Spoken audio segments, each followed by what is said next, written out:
국회의원 선거 사전투표가 충북에서도 시작됐습니다. 유권자는 내일까지 신분증만 있으면 전국 투표소 어디에서나 투표할 수 있습니다. 4명의 후보자들이 경쟁을 펼치는 제천 단양 토론회에서는 현재 운영 중인 시멘트 기금을 놓고 열띤 공방이 펼쳐졌습니다. 8년 만에 리턴 매치로 관심을 모은 동남 4군의 후보자들의 공약을 살펴봅니다. 대표 공약부터 차이가 두드러졌습니다. 학령 인구 감소로 존폐기로에 선 지역 대학들이 외국인 유학생과 만학도 유치로 활로를 모색하고 있습니다.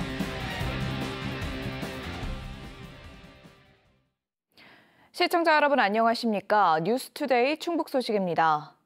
제22대 국회의원 선거와 재보궐선거 사전투표가 충북에서도 순조롭게 진행되고 있습니다. 읍면동 행정복지센터를 비롯해 충북 154곳에 마련된 사전투표소에서는 이른 아침부터 소중한 한 표를 행사하려는 유권자들의 발길이 이어지고 있습니다. 사전투표는 오늘과 내일 이틀 동안 오전 6시부터 오후 6시까지 진행되며 신분증만 있으면 전국 투표소 어디에서나 투표할 수 있습니다. 4년 전 21대 총선의 충북 투표율 64% 가운데 사전 투표율은 26.71%였습니다. 사전 투표가 시작되면서 방송 토론회도 마무리되고 있습니다. 어제 열린 제천 단양 선거구 토론회에서는 시멘트 기금과 시멘트세를 둘러싼 열띤 공방이 펼쳐졌습니다. 이승준 기자가 정리했습니다. 4명의 후보가 격돌하는 제천 단양 선거구. 현재 운영 중인 시멘트 기금에 대해 집중적인 성토가 있었습니다. 지역자원 시설세로 가야 되는 것이 현재 시멘트 기금으로 갔습니다. 세금으로 가야 될 것이 기금으로 가서 사적화되었습니다. 기금은 민간 기업과의 관계이기 때문에 언제든지 줄어들 수가 있어요. 그리고 집행의 투명성 굉장히 문제가 많습니다. 시멘트 기금의 투명성을 확보하고 더 나아가서는 그 회계 운영 과정에 대한 국정감사까지도 해야 될 정도로 국정조사까지 해야 될 정도로 많이 심각하다라는 그런 우려가 있습니다.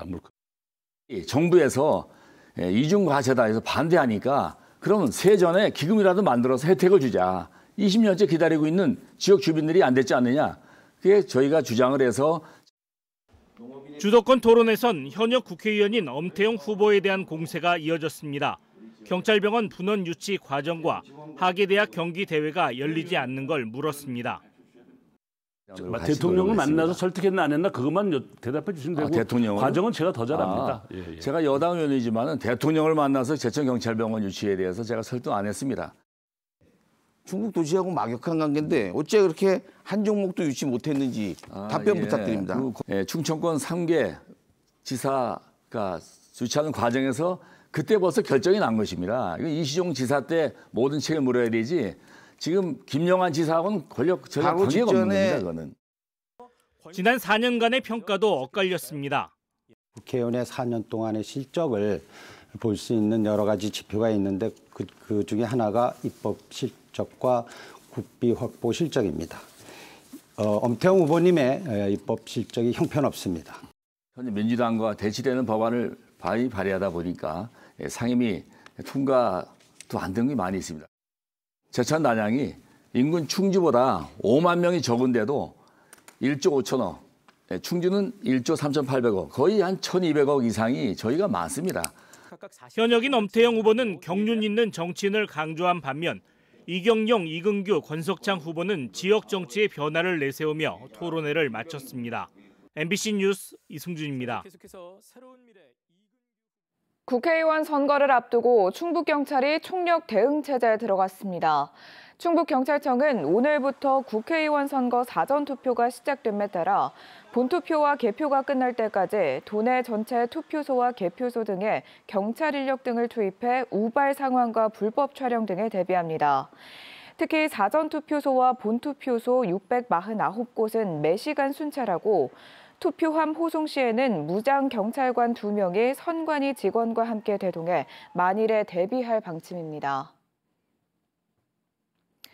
사전투표를 하루 앞둔 어제 여야 중앙선대위의 지원 유세가 잇따랐습니다. 더불어민주당 김부겸 공동선대위원장은 청주 유세에서 정권 심판에 그치지 않고 국정 운영을 책임지겠다며 충북의 미래를 책임질 민주당 후보들을 지지해달라고 호소했습니다. 국민의힘 윤재옥 원내대표는 청주 상당과 청원, 서원 선거구를 돌며 국회 다수당인 민주당이 발목을 잡아 대통령이 할 수 없는 일이 많았다며 충북 도민들이 균형을 잡아달라고 강조했습니다.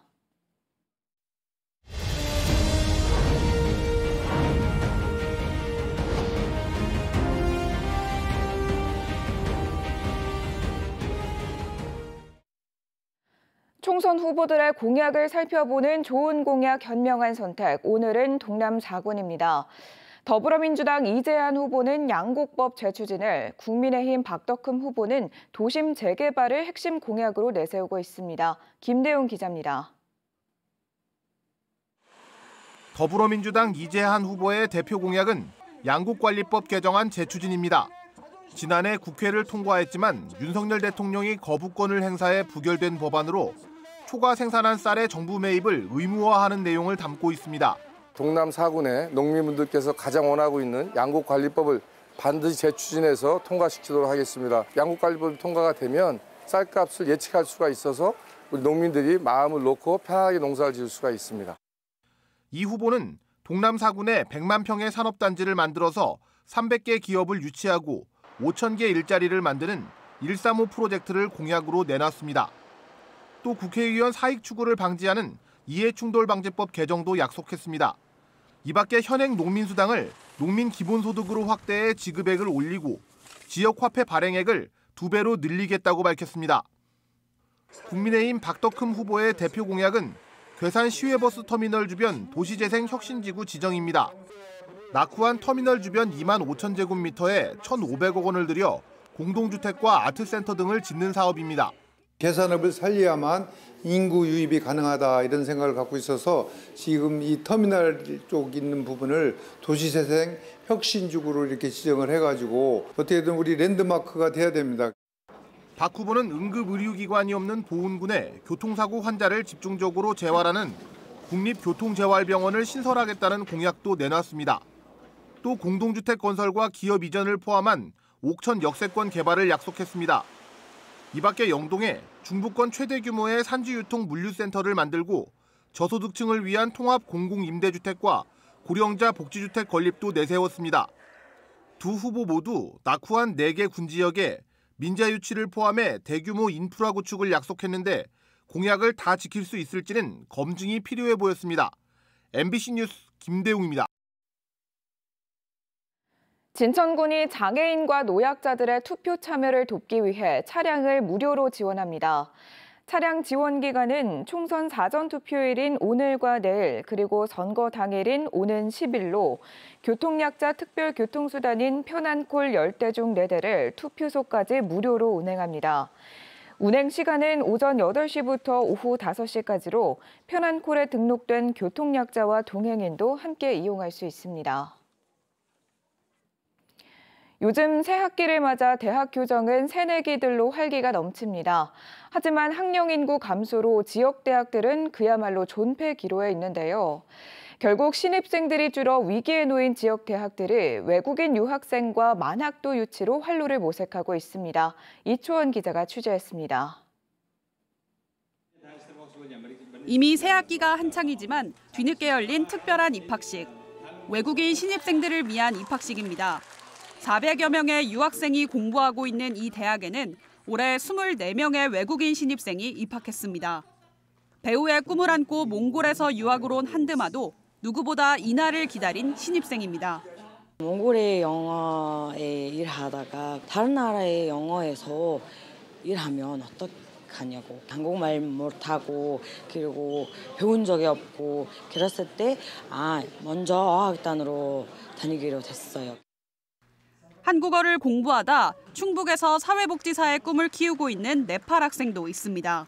주말마다 친구랑 서울 쪽에 놀러 갈 때 거기는 분위기 좀 복잡한 거 좀 마음이 또 어떤 거 편하지 않아요. 나중에는 졸업한 후에는 여기 충청북도에 꼭 취직하고 싶어요. 학력 인구 감소로 학생 충원에 비상이 걸린 지역 대학들에게 이런 유학생들은 더없이 소중합니다. 지방 대학들의 이제 한국인 학생들의 입학이 감소가 이루어지니까 외국인 학생들을 많이 문을 열어서 대학에서는 외국인을 선발해 부족한 재정을 메울 수 있고 내국인 학생들의 국제 역량을 키우는 데도 도움이 됩니다. 때문에 대학마다 유학생 유치 활동에 사활을 걸고 있고 K컬처 관련 학과도 잇따라 신설되고 있습니다. 한국의 특별한 문화와 역사에 너무 관심이 많아서 한국에서 공부하고 싶었습니다. 한류를 중심으로 하는 다양한 분야를 다루고 있습니다. 한국과 관련돼 있는 여러 가지 기업과 관련돼 있는 교과목도 있고. 가뜩이나 학생 수 감소로 어려움에 처한 대학들에게 신입생 나이는 중요치 않습니다. 최근 공부를 다시 시작하려는 중장년이 늘면서 만학도를 대상으로 장학 혜택을 확대하고 맞춤형 프로그램도 잇따라 개설하고 있습니다. 고생한 당신 떠나라 이런 것처럼 고생하고 은퇴하시고 나중에 학업이 필요하신 분들이 학교에 와서 즐겁게 공부도 하고 휴식도 하고 그리고 지식도 넓히고. 한국을 배우려는 외국인 학생들과 배움엔 때가 없다는 만학도들이 위기에 처한 지역 대학의 새로운 희망이 되고 있습니다. MBC 뉴스 이초원입니다. 지난 3일 MBC 충북의 보도를 통해 알려진 병원 이송 거부로 숨진 충주의 70대 환자 사고에 대해 보건복지부가 현장 조사를 진행합니다. 보건복지부는 어제 브리핑에서 병원 이송이 거부되는 과정에서 숨진 충주의 70대 환자의 경우 수용 요청이 있었던 병원에 복강내 출혈 관련 정보가 충분히 전달되지 않은 것으로 파악된다면서 현지 조사를 거쳐 종합적인 내용을 발표하겠다고 밝혔습니다. 앞서 이 환자는 지난달 22일 충주 수안보면에서 발목이 크게 다쳐 수술이 필요했지만 건국대 충주병원과 충주의료원이 이송 요청을 거부하면서 인근 개인 병원에서 치료를 받다 복강내 출혈이 발견돼 결국 숨졌습니다. 충남 태안의 천리포 수목원은 국내에서 가장 많은 900여 종의 목련이 있는 목련 특화 수목원인데요.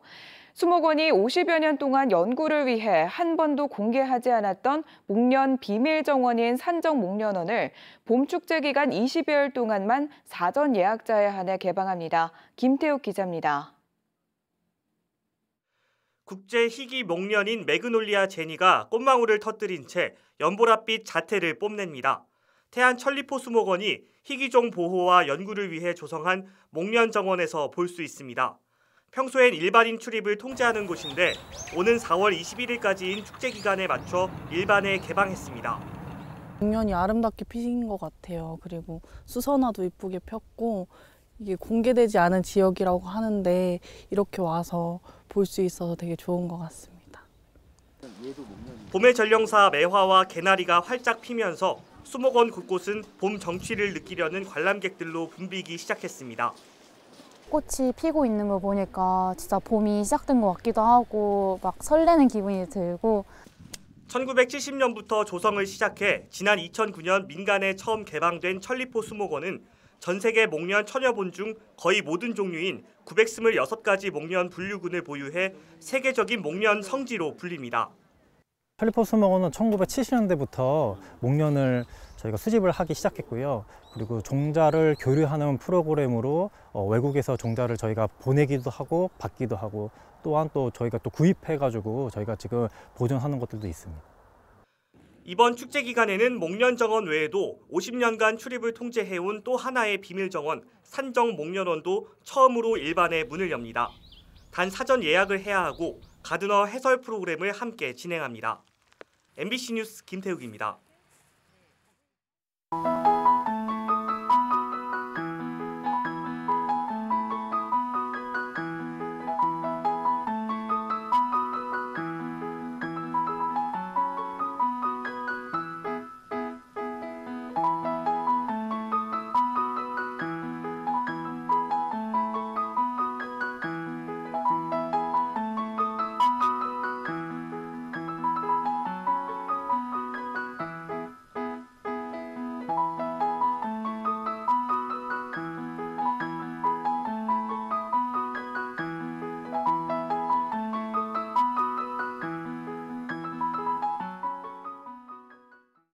지난해 12월 노래방 주인을 살해한 혐의로 기소된 50대 남성에게 검찰이 무기징역을 구형했습니다. 검찰은 어제 청주지법 형사 22부 심리로 열린 결심 공판에서 강도살인 혐의로 구속 기소된 50대 남성에게 무기징역을 구형했습니다. 이 남성은 지난해 12월 청주의 한 노래방에서 업주를 흉기로 위협해 금품을 빼앗은 뒤 살해한 혐의로 재판에 넘겨졌습니다. 경찰과 교직원들이 극단적인 선택을 시도하던 중국인 유학생을 구했습니다. 청주 청원경찰서는 지난 2일 밤 9시 50분쯤 20대 중국인 유학생이 가족과 나흘 동안 연락이 되지 않는다는 신고를 받고 교직원들과 함께 수색을 벌여 집에서 극단적인 선택을 시도하려던 유학생을 구조했습니다. 이후 이 학생은 우울증을 앓고 있었다는 가족들의 말에 따라 응급입원 조치됐습니다. 한편 경찰은 학생 구조를 위해 학교 수색과 통역 등을 도운 교직원과 조교 등 3명에게 감사장을 전달했습니다. 유인촌 문화체육관광부 장관이 충주시가 추진 중인 대한민국 문화도시 사업 현장을 점검했습니다.